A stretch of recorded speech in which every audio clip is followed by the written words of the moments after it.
Это видеоурок по тому, как играть мелодию «В лесу родилась елочка» на 3 струнах, то есть один из простых вариантов. Он сопровождает, есть два варианта. Это мелодия, которая играется у нас на струнах отдельно по очереди, то есть нот, играющихся одновременно, в этой мелодии, в этом варианте нет. И еще вариант аккомпанемента. Аккомпанемента в виде аккордов, которые играются либо на второй гитаре, либо играются и под них можно петь. То есть играть эту мелодию вместе с аккордами одновременно не получится на одной гитаре, только на двух разных. Мелодия начинается у нас, разделена на такты, 4 такта. Первый, второй, третий, четвертый. Третий, четвертый такты повторяются 2 раза, так как идет у нас по самой мелодии. Начинаем мы ее ставить, будет легче играть, если поставим аккорд. Аккорд D, первая, третья и вторая струна. То есть первая, третья, вторая. Первая, третья на втором, вторая на третьем ладу.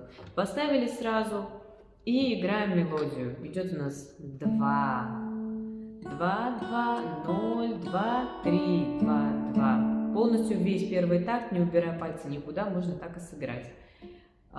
Цифры, напоминаю, цифры на линейках обозначают лады, на которых мы зажимаем конкретно ту струну, на которой написана эта цифра. Мелодия начинается с третьей струны. Цифра 2 на ней означает, что мы играем третью струну, зажатую на втором ладу. Сколько раз она написана, эта цифра, столько раз мы должны дернуть струну. Если цифра написана один раз, естественно, один. Потом идет первая, 2 раза 0, это значит нулевой лад, убираем палец, опять 2, 3, 2, 2. При постановке аккорда D очень легко это сделать, чтобы пальцы не перемещать никуда. Правая рука у нас, получается, палец просто проводит по струнам. Советую вам делать это не приемом щипок обычным, да, как мы делаем в переборах, а приемом апаянда, то есть щипок с опорой на предыдущую струну. Палец у вас соскальзывает со струны, посмотрите. Он не щипает ее, да, то есть когда происходит именно щипание, палец уходит вовнутрь движения. В этом случае прямой палец двигается он только лишь вот в этом вот суставчике, вот здесь, здесь дальше он прямой.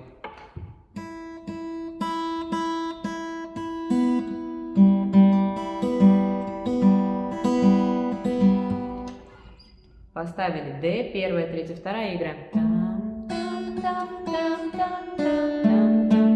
Очень удобно дальше 2, 2, 2, 3, 7, 5. То есть прокатились безымянный, указательный. 2, 2, 2, 2, 3, 7, 5. Все на первой струне. Потом 5, 4. 5, 4 удобно взять безымянным и указательным. 5 безымянным, указательный 4. 5, 4, 4. Потом 3, 3, 2, 0, 3. 3, 3, средний палец 2, указательный 0, средний 3, опять на второй струне. То есть... И концовочка, это которая у нас доигрывается как в начале 2, 2, 2, 0. Либо 2, 3, либо 2, 2, 2, 0, 3, либо 2, 2, 2, 0, 2. Так, 2, 3. То есть 2 на третьей струне берем. Либо вот так. То есть 2 варианта. Либо мы двойку предпоследнюю вот эту перемещаем на третью струну, играем ее здесь. Либо мы ее убираем вообще и играем просто 3 в конце. Либо мы играем вот эту штучку. То есть любой вариант из этих подходит сюда. Выбирайте сами для себя, в каком темпе играете. Либо та-та-та-та-та-та-та-та, либо та-та-та-та-та-та-та. Не забываем про небольшие промежутки между второй и третьей частью. И по аккордам, что у нас здесь получается? Тональность соль мажор в этой мелодии, поэтому первый аккорд, главный, дающий тон всей тональности, всей песни, это аккорд G, аккорд соль мажор, то есть весь аккорд назван по названию главного аккорда, главной ноты соль, соль мажор. 5, 6, 1. Варианты, как мы играем эти аккорды, тоже 2, либо это больше шестерка, вниз, вниз, вверх, вверх, вниз, вверх, вниз, вниз, вверх, вверх, вниз, вверх. либо это бой, разбивающийся на аккорды. Вниз, вверх, шлеп, вниз, вверх, шлеп, вниз, вверх, шлеп. Еще называют этот звук щелчком, потому что получается такой щелчок. Еще щелчок можно воспроизвести вот так. То есть как бы струны ногтями зацепляют. Совет вам просто легкий удар по струнам использовать, большей частью по басовым, чтобы был именно щелчок басовой струны по ладам. Вниз, вверх, шлеп, щелк, да? И он делится у нас по аккордам. На каждой строчке 3 аккорда. В основном это G, D, G. Если мы играем с шлепком, щелчком, будет вот так. Первый аккорд вниз, вверх, шлеп. Второй аккорд вниз, вверх, шлеп. Третий аккорд вниз, вверх, шлеп. Вверх, вверх, шлеп. То есть добавляется еще вверх, вверх, шлеп. В темпе вниз, вверх, шлеп. Вверх. Третий. Еще раз.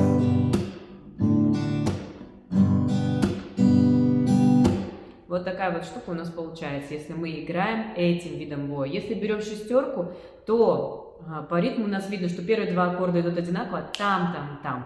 Там-там-там. И третий там-там-там-там-там. Опять там-там-там. Там-там-там. Там-там-там-там-там. То есть последний, третий аккорд он идет дольше.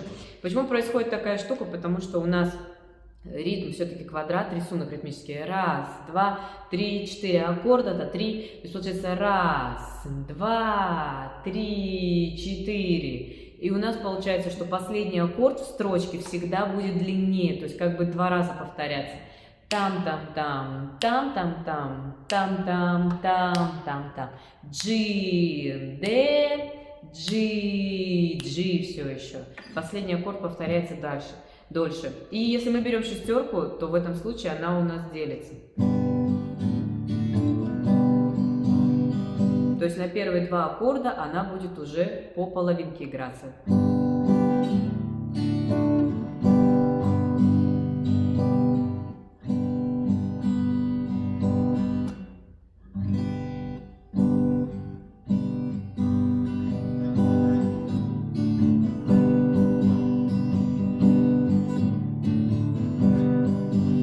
Я считаю, что шестерка в этом случае будет сложноватый вариант, как и 8, поэтому лучше выучить.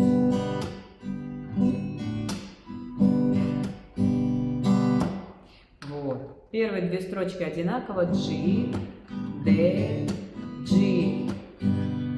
Начинаем мы петь не сразу, то есть в лесу. На сильную долю, да? В лесу она растет, росла. Зимой и летом стройная, зеленая была. Только 3-я строчка отличается по аккордам. В 3-й строчке у нас C, A, M, E, M. 4-я строчка опять G, D, G. То же самое. Все одинаково в одном и том же темпе. Там. В лесу родилась елочка, в лесу она росла. Зимой и летом стройная, зеленая была. В G можно в этом случае даже 6-ю струну не зажимать, оставить 5-ю, 1-ю. 5-ю, 1-ю оставить у G, будет тоже хорошо звучать. Попробуйте эти варианты, выучите обязательно и аккорды, и мелодию отдельно, чтобы под аккорд вы могли попеть, попробовать, а под мелодию просто поиграть саму мелодию. На мелодию мы можем тренировать самую основную. Качество основное – это наш музыкальный слух. То есть, когда мы играем мелодию, мы ее еще и поем.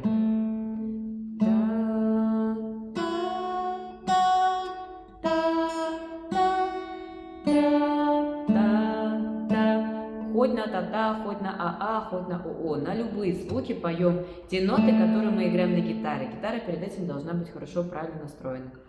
То есть дергаем струну, слушаем звук и стараемся попасть в него.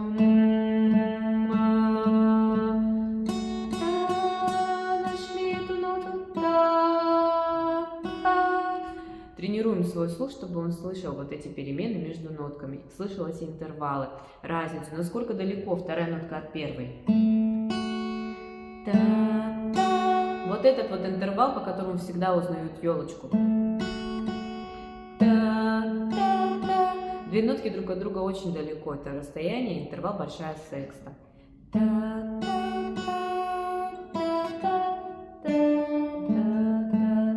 Пропойте ее обязательно, потренируйте свой слух, послушайте свой ритм.